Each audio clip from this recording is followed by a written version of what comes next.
Elizabeth Ann Quirino. I'm your moderator for this panel, and I'm going to introduce I'm very honored to introduce our panel of cookbook authors, chefs, artists, food writers, and good friends of mine. Their detailed bios are in the program, so if you'd like to take a look at that, that'll be great. First up, I'm introducing them in alphabetical order. I have Chef Liren Baker, and she is cookbook author of the cookbook Meat to the Side, a plant-forward guide for bringing balance to your plate. You want to hold up your book, Liren? Liren Baker is also one of the 36 Filipino food personalities who contributed to the We Cook Filipino Heart Healthy Recipes cookbook. And that was edited by Jacqueline Chio Lowry. Next up, we have Cleodia Martinez. She is the author of ISUS, Whole Food Plant-Based Global Filipino Cuisine. Next to her is Aileen Suzara. She's also a chef, and she has written the foreword of Tikim, Essays on Philippine Food and Culture by Doreen Gamboa Fernandez, the latest US edition. And last but not least, very good friend of mine, my kabanen, Chef Claude Tayag, who flew all the way from the Philippines to be here with us. He has been a very prolific author, chef, artist, restaurateur, and I could go on and on, but we only have an hour. His latest books are The Ultimate Filipino Adobo Stories and Recipes from the Heart. Second edition. He has the second edition, but last year he also wrote the first edition. Yes, and Claude is wearing the t-shirt to emphasize the point. Okay, so it's going to be a very interesting and delicious discussion, I promise you. We put together this culinary panel for the Filipino-American International Book Festival because I mentioned to Edwin Losada, our president, that we need to discuss cookbooks among the other genres. And Filipino food is an emerging buzzword in the cultural landscape now. And so why not? Why don't we talk about why we hear cookbooks? I have a couple of questions for them, and we're going to go around the panel. If we are blessed with a few minutes at the end, maybe we can have one or two questions, but I can't promise. That depends on our time.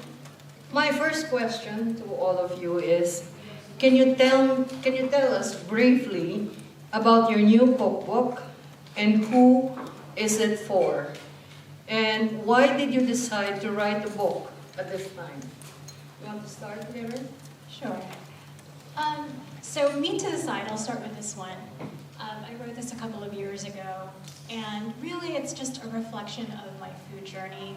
I'm sure everyone here has a food journey, and I'm sure that my journey is probably similar to yours.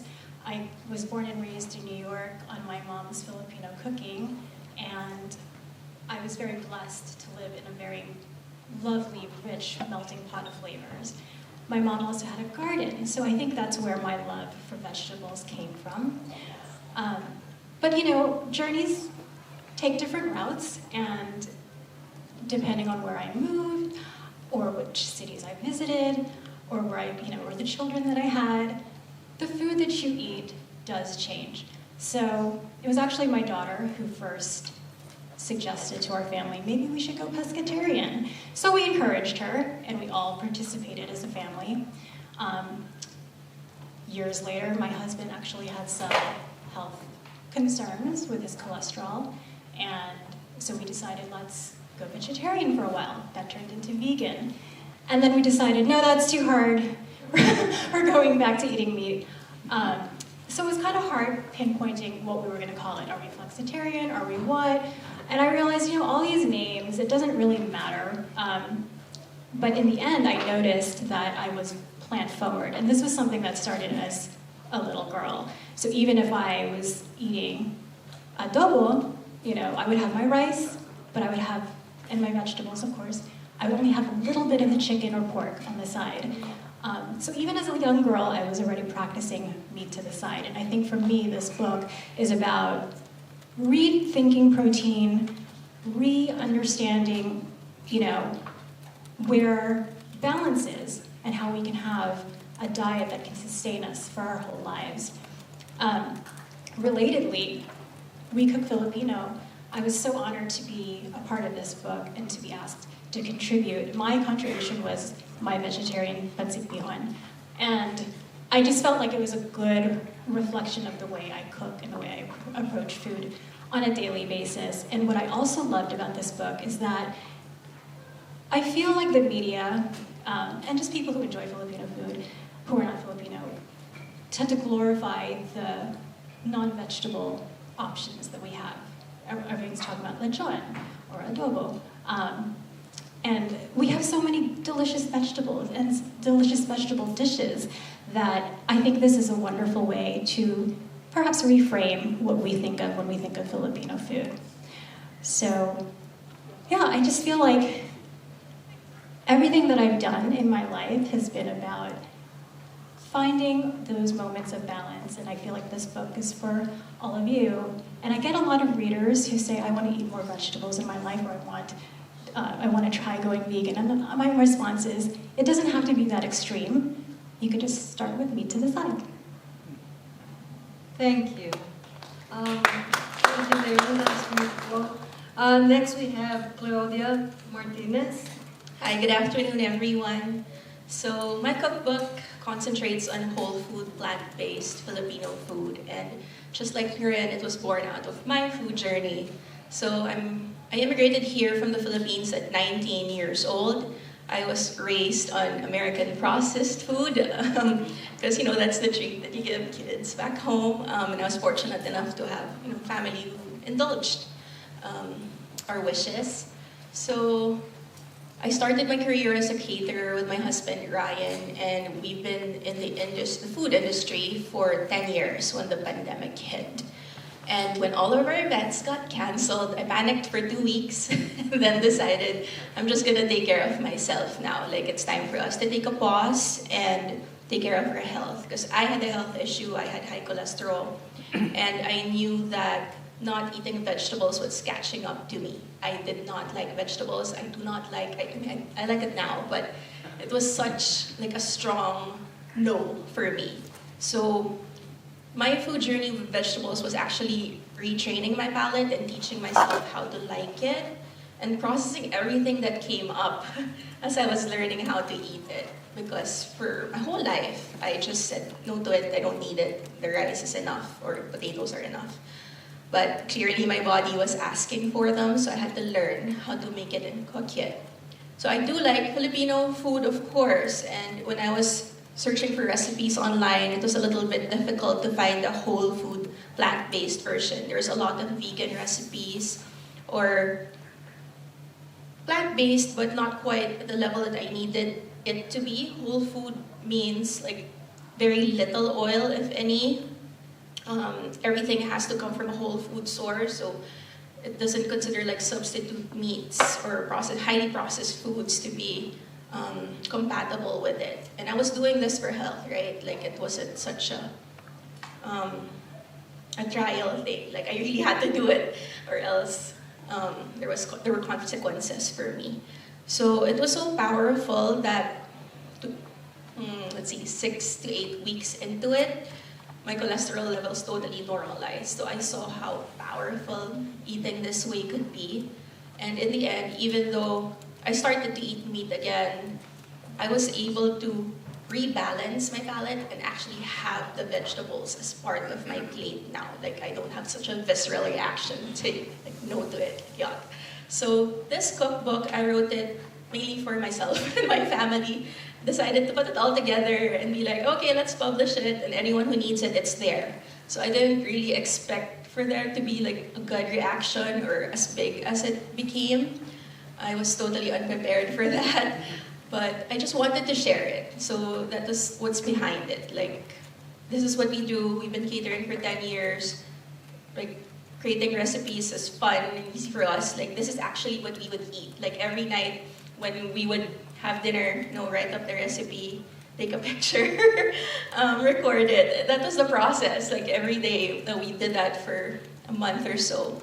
So it was just born out of like, here, welcome to our kitchen, welcome to our table, this is what we've been eating. If it helps you, great. And best of all, I think I just wanted to encourage people to explore Filipino food in a different light. I don't necessarily, for example, when you pick up my cookbook, I hope you write on it. I hope you use it. I hope that it launches you into your own family recipe book. Because the point is just to see how simple it actually is.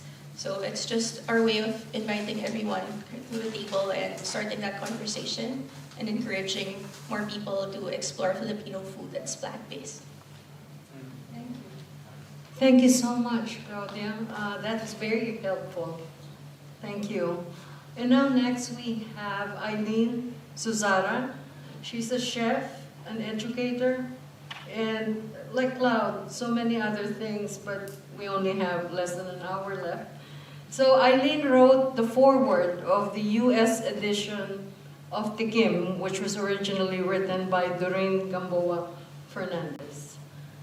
Well, tell us about your experience, Aileen. Sure, and I want to say thank you so much. It's even though I've been a virtual social media fan of some of the people I get to be here with today, it's wonderful to be in person. And I think what I'll share is about this. It's not quite a cookbook, but it is a food story, which I think ultimately, whether in the form of prose or a recipe, there's a lot of common threads of what that is. And raise your hand, actually, if you've read Tikim, whether the US or the Philippines edition. Okay, so there's some hands there. Well, I have the Philippine edition, which is old and brown and tattered. yes. Well, I want to share a bit about the why and the how, and I do have a short excerpt, so will keep us to time though. So why I wrote this, yes, please hold. It was really for students and for young people, and also for my daughter. So I was 8 months pregnant when I penned the foreword to Tikim. And I believe that she and other young people, and any of us, really deserve access to the collective memory that's held within books like this. And I couldn't tell the full story without mentioning Professor Catherine Sinisa Choi, who teaches at UC Berkeley. So at the time I had my own food business called Sariwa, and she had invited me to speak to her undergrads in her Asian American Studies class to talk to them about the connections of health, which we've talked about here already, of health, about food stories, about the importance of cultural crops and recipes to restoring our community's well-being. You know, recognizing that our health is tied to the health of the land, and to the water, and to all those who tend the soil. And I had a slide that was shared with the students where I put a quote from Doreen Fernandez, where she answers this: what is Filipino food? Indigenous food from land and sea, field and forest. And I wanted to share something of this book with students because of the profound influence that Doreen's writing had on me and so many others. I had one of those original books too. It was tattered, the pages were worn. I had bought it used at a Power Books in Manila in 2005 or 2004. And I had just kind of held it like the sacred relic. And I remember when I first read that book, it had this like sense of wonder. I couldn't believe that there was some writing that was capturing the political undercurrents of food that was so specific, that was so sensuous with her descriptions of flavor and texture, and how she not only focused on chefs and restaurants of acclaim in the Philippines, but also everyday, but also very important, as I sit next to that, but also really focusing on fisher folk and mothers and lolas and all those who keep memories. And that meant so much to be reading that even thousands of miles away, where many of the ingredients she described sounded mythical and hard to access here. So when I told the students at this class that the book was out of print, I heard this collective sigh. And that's really where the story could have ended. It would have been another precious book that was out of print and that was inaccessible to people. But I heard that there were eBay copies that were going for like $800. So there was just a lot of a search for this book. But finally, that's not what happened. It didn't remain out of print, as you can see here, and also the annual version in the Philippines. For this US edition, Professor Choi heard that the book was out of print, and she didn't let it out of her mind. And she used her connections to push uphill so that this could be published again. And so this book was actually released and printed in 2019. We had a small, intimate celebration for it in February 2020. And then I think all of us can remember what happened in 2020 after that. March 15. That was the lockdown. So I think we had planned to maybe have more events, but that didn't happen, if you could tell. So this is actually the first time that I'm publicly sharing anything about this book since then.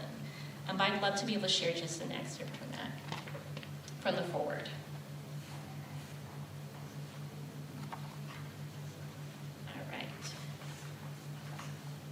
While reading Takim's stories, oh, thank you so much. The best person to sit next to. While reading Takim's stories of abundance, I found myself contemplating the realities of loss. For those of us who do not have the opportunity to learn recipes by osmosis, we can thank books like these for capturing the flavors of a particular time and place. It's stunning to realize how many edible species and practices are on the brink of extinction. The passing down of recipes, the saline sweetness of lato, the preservation of seeds are increasingly rare. Takim invites us on a lifelong journey to reconnect to cherished foods, and in light of today's rapidly changing world, it's a call to action. We live in a time of narrowing biodiversity, when our species and traditions are vulnerable to disappearance. We live when our climate and our food system is fractured, and immense changes are needed. How much of our history and our beings would be lost when the flavors vanished in the mists of the past? Doreen asked us. It's not enough to simply hope that tradition can survive into the future. Just like in generations past, we all have a role to play. It's human nature to protect what we love. Takim reminds us heritage is not a relic of the past, but a legacy that belongs in the here and now. Thank you. Great. That was awesome. Thank you so much. And now, the next chef needs no introduction. I'd like to present Chef Claude Tayag, direct from the Philippines. Pampanga. From Angeles, Pampanga. I flew out of Clark Air Base, Okay. like 30 minutes away from my house. So, so the Ultimate Filipino Adobo Book, second edition. I have to say that this is not a cookbook per se. It has some recipes, but more than that, it has lots and lots of stories, adobo stories by Filipinos from all over the world, what adobo means to them. It's about the stories, just like your book here. Stories. What's the title? Our Food Story.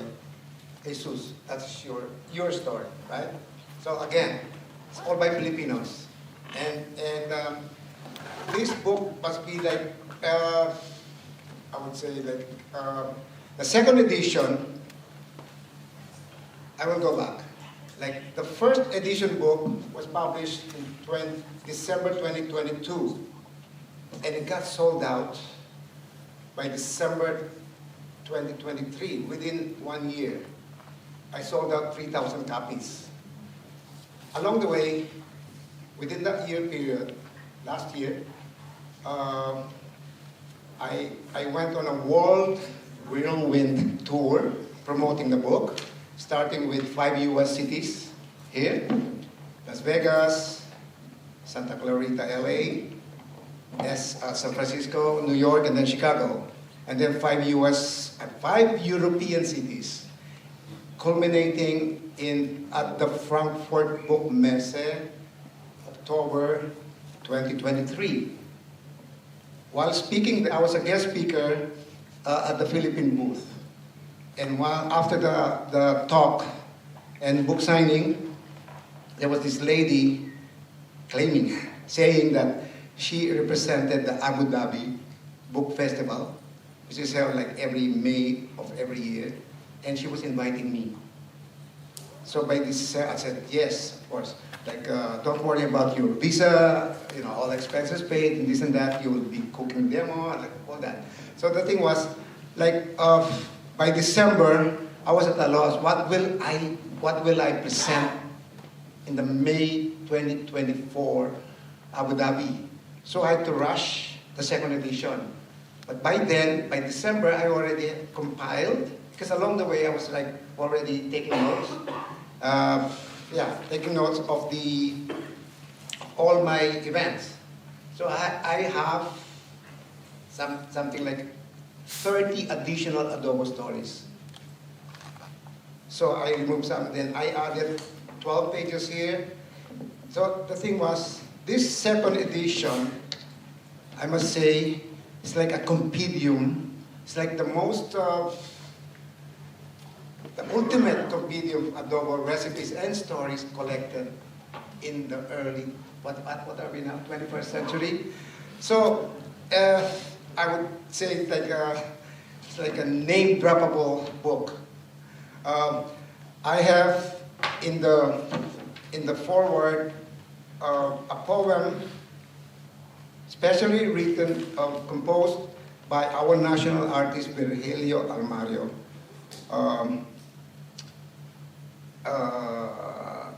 About our inang adobo, our mother's adobo. And then Celeste Legazpi sang a song, sent me via messenger, the recording, written by her husband, Don Gallardo. And then I have the adobo story of national artist Ben Cabrera. And then I have the adobo story of another Kabalen, Apple de Ap. His mother is from Angeles, Pampanga, where I'm from. So, and then, what's the other one? And I have also like a quotation by our late president, Manuel L. Quezon, written, I would say, came up in the US papers in 1935 when he was about to be operated. And his last meal, it's like, like a person about to be electrocuted or in the death row would ask for, would request for a special, food. So he asked for adobo. And this was in a hospital in Baltimore somewhere. So the thing is, like, what I'm saying now is, and I have testimonies by Cameron Diaz and Meghan Markle when she wasn't married yet to the British royalty. So what I'm saying is like the DNA, the importance of the Filipino adobo is like deeply rooted in the global Filipino psyche. That it's in our DNA to show you the importance of what the Filipino adobo is. So you will see all these kinds of adobo. It's not seen here because you cannot smell this shirt. Probably salted from my pawis. So the thing is like, it is the Filipino cooking method using vinegar as the main source of liquid. And that is the Filipino adobo versus, like, let's say, Mexican adobo or Spanish adobo at that, where we may have borrowed the term from, but in their case, it means a marinade to preserve a protein for future cooking. You will never see like adobo in a Spanish restaurant. The word adobo itself could probably adoado, or in the same way, meaning marinated with something, and then grilled, fried, or roasted. So this is what the adobo. And when my friend here, Betty Ann, featured it, well, the first one, right? You wrote up, she reviewed it in the Positively Filipino, that online Filipino. Are you familiar with the Filipino, Positively Filipino? So, and at the end of the year, that was December, right? And it was one of the most well-read. Yes. December Article. 2024, it was one of the top 10, Top 10. most read stories. Yeah, On and then she reviewed this second edition as well, and the question came up, it's like, why the need for a second edition? And, well, we both agreed, it's like, because the adobo stories kept coming. And it's a never-ending story. Yes, thank you. Yeah, And yeah, okay, go. Ay, Huh? meron ako sarili Ah, ay. so, yeah, no, please, I'm done. So, is it time? I can go on. Okay, go. Your next question. Well, yeah, well, thank you, Claude. What he was saying is that I actually wrote a book review on the first edition of the Ultimate Filipino Adobo, the first edition of that book, and it was published on Positively Filipino, which is a online magazine for Filipinos in the diaspora, and they have subscribers all over North America and all over the world. And in December 2024, the editors realized that it was one of the top 10 most read stories.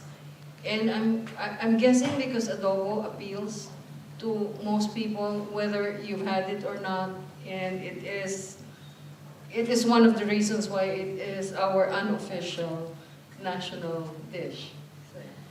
So thank you for that, Claude. And this time I wanted to tell the audience personally about my food and history memoir, Every Ounce of Courage. And this is a food and history memoir that has recipes at the end.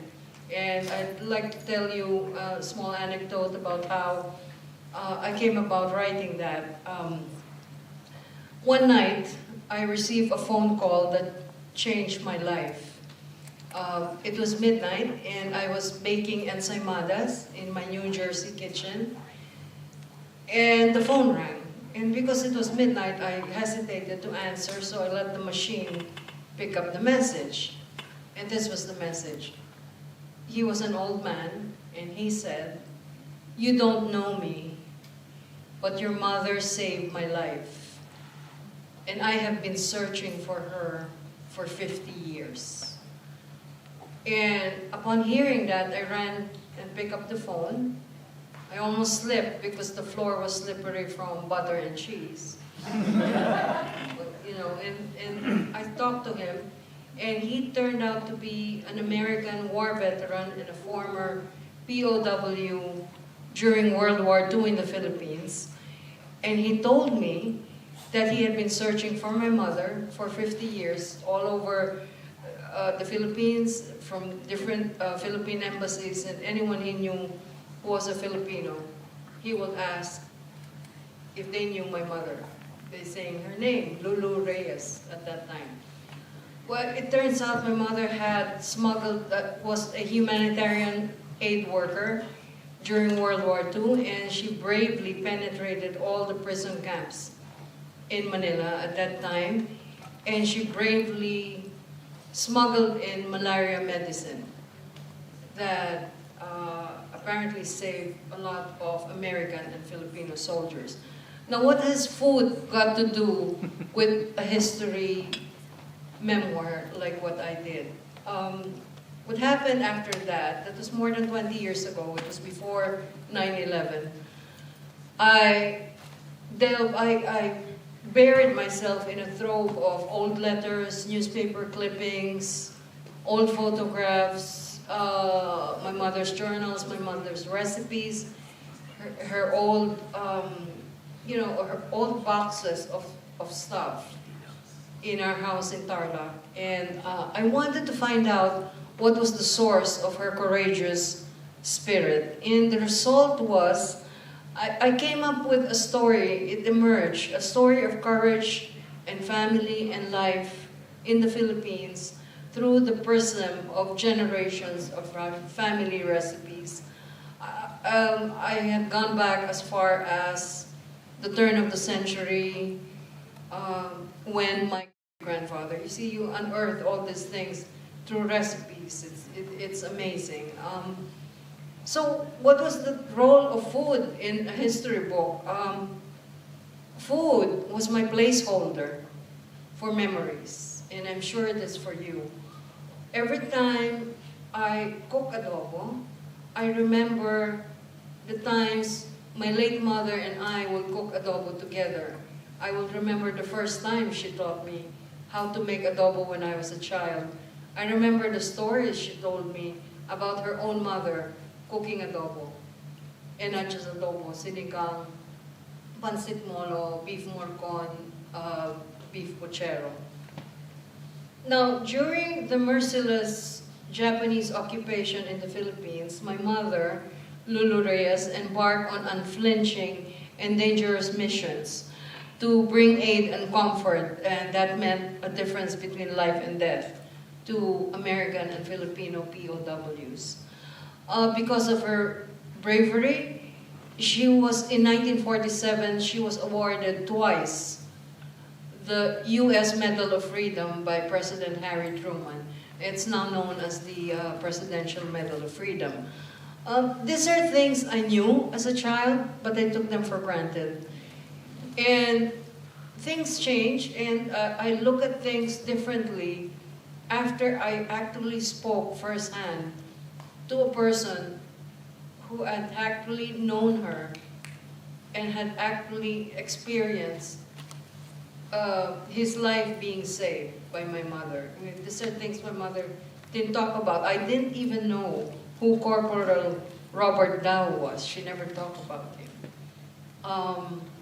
And just as I was finishing my book, just as we were about to go to print, I received another email from an old historian, Dr. Ernesto de Pedro in the Philippines, and he led me again to more old magazines and publications, which I researched, and I called up.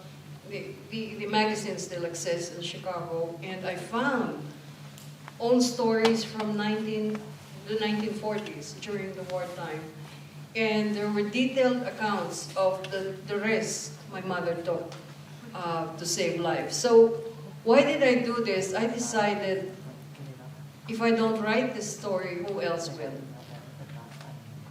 And if I don't write this story, then it will not fulfill what my mother's life philosophy was. She lived every day of her life to help make a positive change in somebody else's family, in somebody else's life. And I was thinking, I know writing books doesn't make you rich or wealthy. Writing books is difficult, but if I could help even just one person, one family, one community, with stories of courage, stories of bravery, and stories of family and love, then that's what my mother would have liked.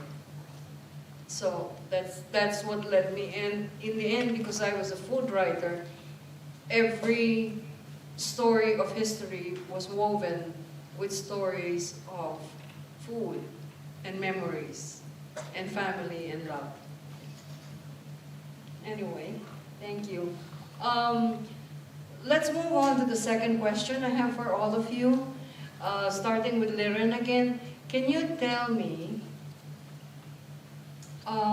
what do you know now after writing and publishing your book that you did not know before that?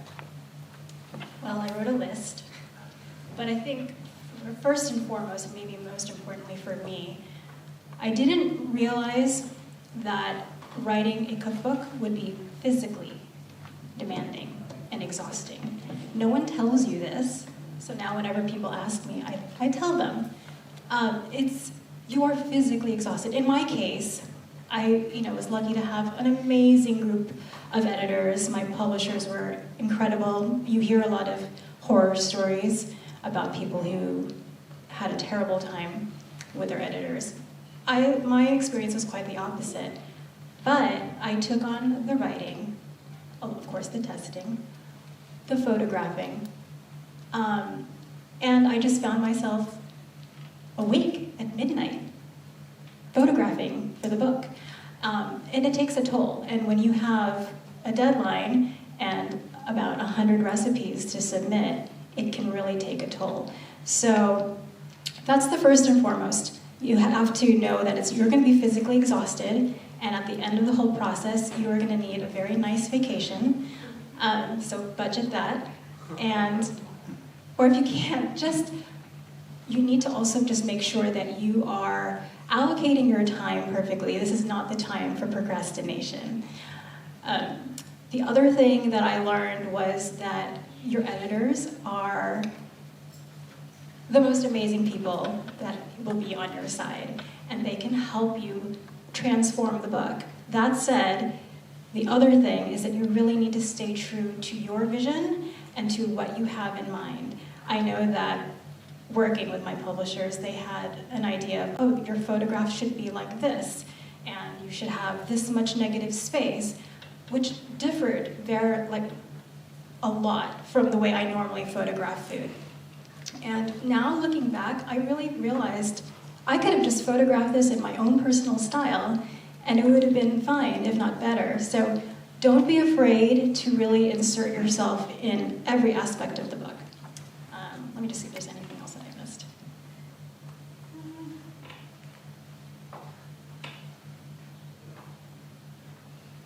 Oh, and that said, don't do your own photography. Liren is a very good photographer, and she takes her own photos of your cookbook. I did. Thank you.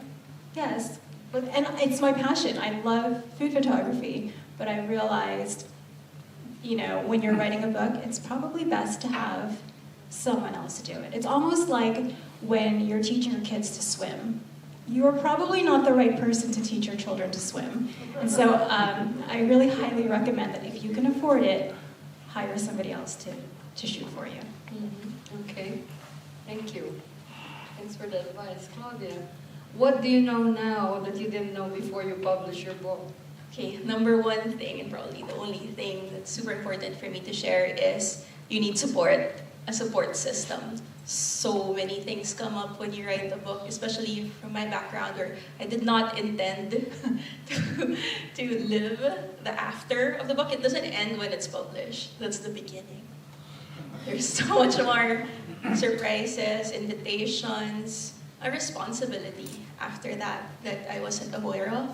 So because of those things, it's really important to have support. Not just family. If you can afford it, if you are open to it, mental health support, it would be really, really ideal.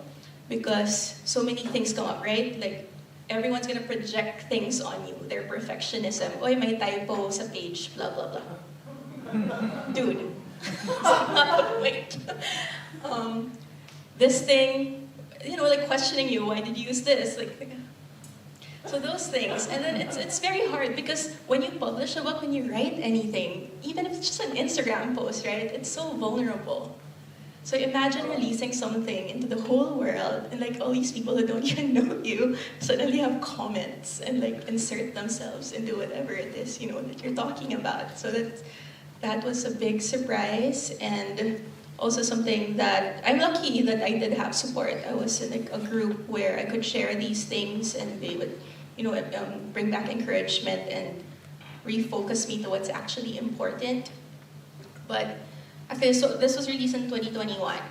It's been 3 years, and still processing, right? Things still come up. Like when I released this, when I wrote this, I was totally whole food, plant-based, and then I started eating meat again. So there was this ego death that had happened to me, and that's another thing that I needed support with. So you learn about yourself when you write the cookbook, when you publish it, and the journey after, and you have to give yourself permission to evolve. I think that's really, really important. It was very hard for me to transition from I am the author, literally authority, whole food, plant-based Filipino food. People will come to me for that. And then now I eat meat, so that was what does this mean? So I had to give myself permission to evolve. Like, this was a journey. I had to go through it because I had to share it. Because some people are in this part of their journey. And they need this. And that's okay. I can be a resource for that point until after.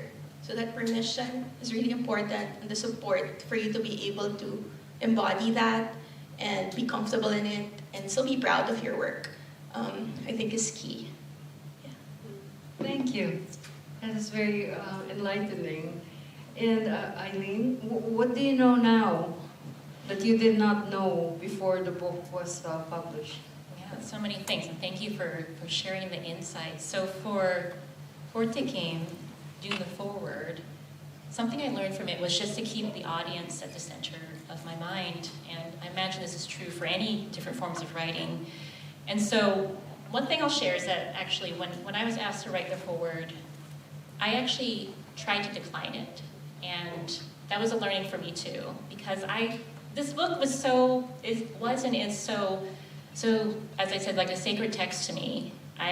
When Professor Choi asked me, do you want to write a foreword? I was so stunned by that.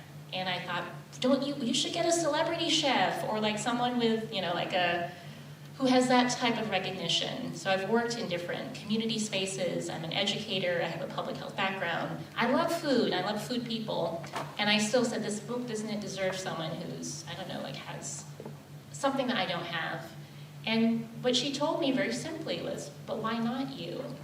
And I think just holding that, I just kind of grasped onto it and said, okay, this is just enough qualification to write a foreword to a book that you have been transformed by. Could I just offer it as a love letter and just let go of my own ego thinking, am I enough? Am I not enough? Like, what is the right qualification? And remembering what a profound thing it was for the students, for young people who've been touched by this book. Also, to the note of procrastination someone brought, sometimes if I'm just writing for myself, which I like to do, I can also procrastinate, but there were some very clear deadlines. The book had to move. There was external deadlines from the publisher, but also I was pregnant. That was a real deadline. So there are a number of things, I think, a time factor that was pushing it to come forward. And I think the last thing I'll share is something I learned from this, and then also the process of some of these books that they brought here as visual aids. One is La Cocina. Raise your hand if you know La Cocina in San Francisco. Yes. So I was one of the entrepreneurs and graduates of La Cocina. I also had the chance to be part of the cookbook and collection of stories called We Are La Cocina, which is here. And then 2 students that I had the joy of being able to mentor when they were undergrads went on to write their own cookbooks. One was named David Pack. He's now in medical school this year, and he put together a book called Our Food Story. And he's linking public health and medicine with recipes. And another is a young person, incredible activist who wrote Ground Bakers. I met her because she would persistently come to the cafe where I was cooking at a pop-up at UC Berkeley. And she was doing anthologies and collection of stories and recipes. And so I learned from them too is there's so many ways to also be part of collective projects and to be open, to being collaborative with one another. Thank you, Aileen. And Claude, Hello. what do you know now that you What did do I know now?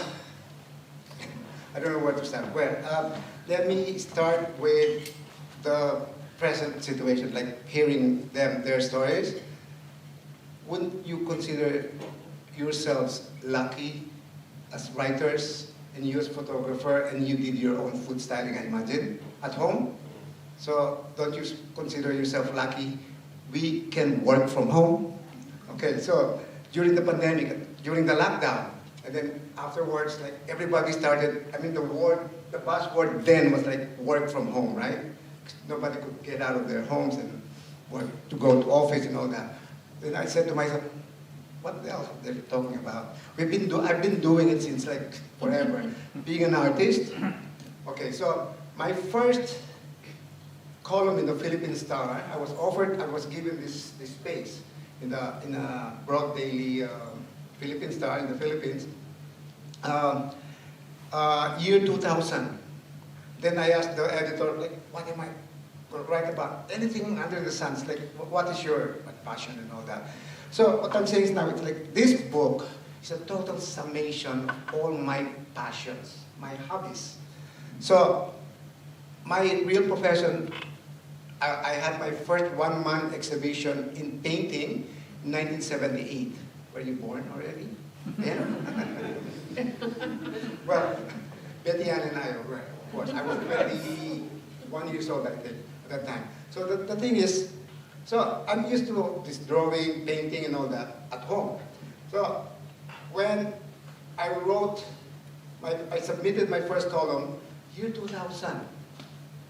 I had to type it on a manual, electric typewriter, and then did my own photography, SLR, and I had it printed, and then mailed it to Manila, because I live in Angeles City, Pampanga. It's like 80 miles away. So by the time they receive it, they would have to retype it, and then, what do you call that? Color transparency of the photographs, and then color separation for the offset printing. Okay? That's how primitive it makes it now. So it was only like, and then 7 years later, I published my first book. It's a compilation of all the past, the highlights, for me the best articles that came out. The food tour, which is, I call the 3-in-1 book. There. Yes. Thank you for bringing it. So you celebrate it. Can I buy this back? But I don't have this copy myself. Out of print. So here it is. This is my painting, the cover. But can you hold it? Since it's a black and white textbook, I did the drawings, illustrations, pen and ink, and then I did the recipes. So me as a chef, as an artist, and as a writer. So that's my first book. And then, 2011, I published the Linam Nam book. 2011, me and my wife, and at that time, like, there were no smartphones yet. So, like, photograph first before eating was not known yet. So I was lugging with me, like, carrying with me a camera. This time it's already a DSLR, digital cam, digicam. So the thing is, Marianne and my wife and I spent something it took us 3 years research, going around the Philippines and eating out. Literally, the book is a culinary mapping of the regional foods, like where the natives would be, what the natives would be eating in their particular region. So I will write about that thing and then trace its origin, something like that. So again, it's about the stories behind the dish. And I would photograph first. Sometimes when we have company, they think, "What? Come on, the food is getting cold." So what I did in the end, I ordered two. You order your food, then I will order mine. Okay? So that's how it went. I would photograph the food. And this waiter or maybe the owner of the restaurant will come out. "Why are you photographing the food?" I'm going to steal something like that. So then I tell them I'm a writer for the Philippine Star. Oh. So, and then I pay for the meal. So I don't owe her anything, meaning doesn't matter. To keep the integrity of the article I was going to write. So I did this and that. So it took about a year for editing. That's what I submitted for the 2011 Linam Nam book. And to date, just before the pandemic hit, that means what, 2020? It sold 30,000 copies. It became like the Bible, the must,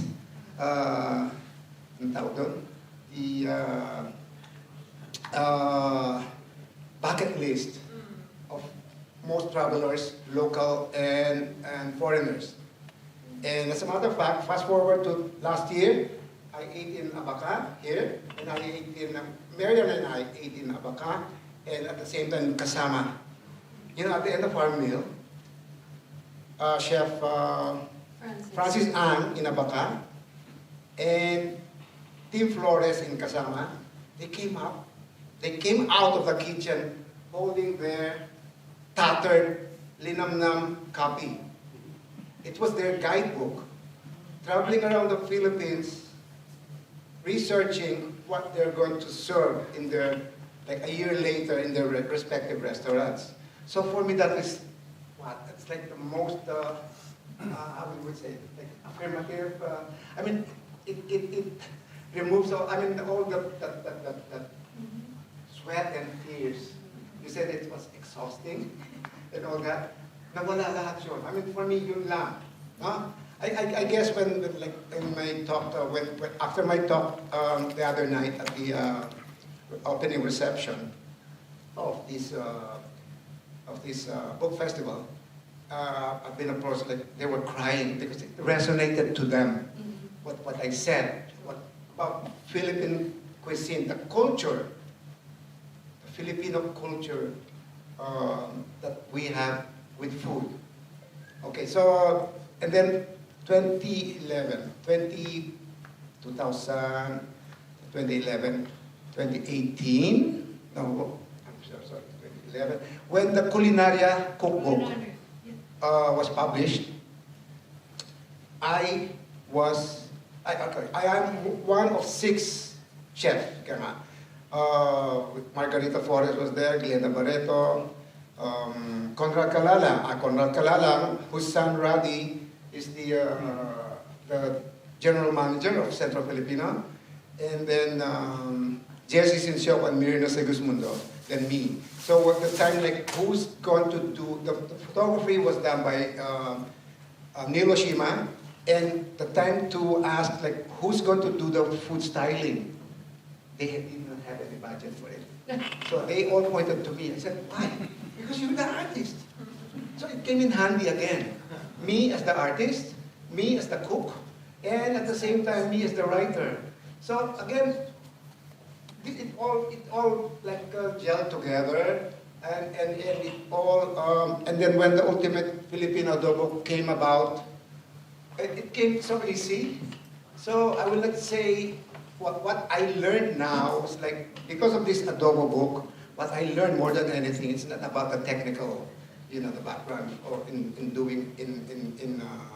creating a book. It is the, like, realization that the adobo, I mean, it's a universal, it's a global Filipino dish, you can say, that binds us together. And it is that thing that, in a way, well, you mentioned it, the unofficial national dish. Yes. So this book explains all that. How I got into, I mean, it's included here, if you read it from... Well, in relation to that, we have a gift for the audience. And Claude very kindly is sharing with us a video of Celeste Legazpi singing the song that she the song that I composed. mentioned earlier, that Celeste Legazpi sang, and her husband composed. Yeah. Are you all familiar with Celeste Legazpi? Yes. Our generation, at least. Saranggola ni Pepe, Sorbetero, Mamon Sorbetero, and all that. Okay, so this is our ending gift to everyone. I'd like to... Yeah, wait.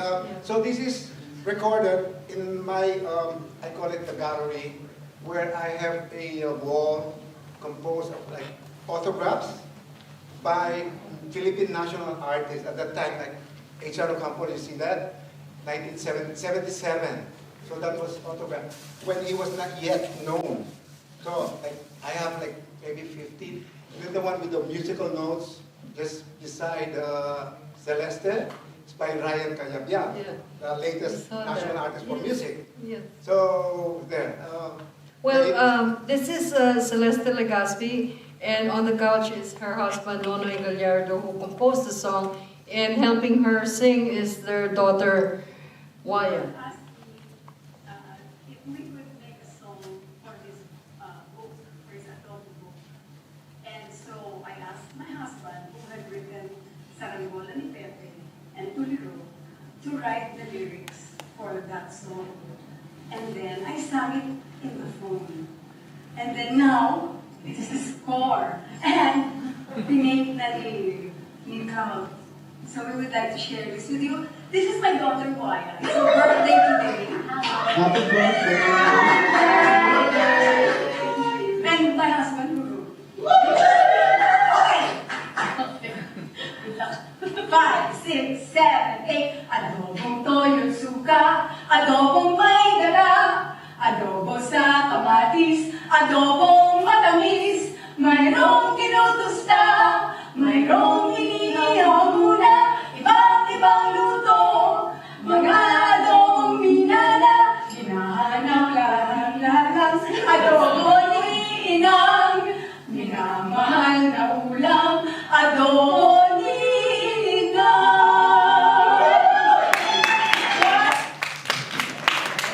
Thank you so much for coming to listen to our culinary panel, We Cook Books. I'd like to thank Pawa, who has been so supportive of everything we've done. And thank you to the organizers of the Filipino-American International Book Fest. Thank you to the San Francisco Public Library. And thank you to all of you. Maraming salamat po, magandang hapon. Our books are available in the marketplace, and some of the authors will be around to sign your books, answer questions, take photos. So, salamat po. Can I have 1 minute? Huh? 1.5 minutes. 1.5 minute. Okay, I would like to recite a poem written by national artist Virgilio Armario about our inang adobo. Okay, so, dalit sa adobo. This is a hymn to adobo. Ay, ang adobo ni inang, parang pusong nagmamahal. Pantag-araw, pantaginit. Mas masarap pag nagtagal. Wow.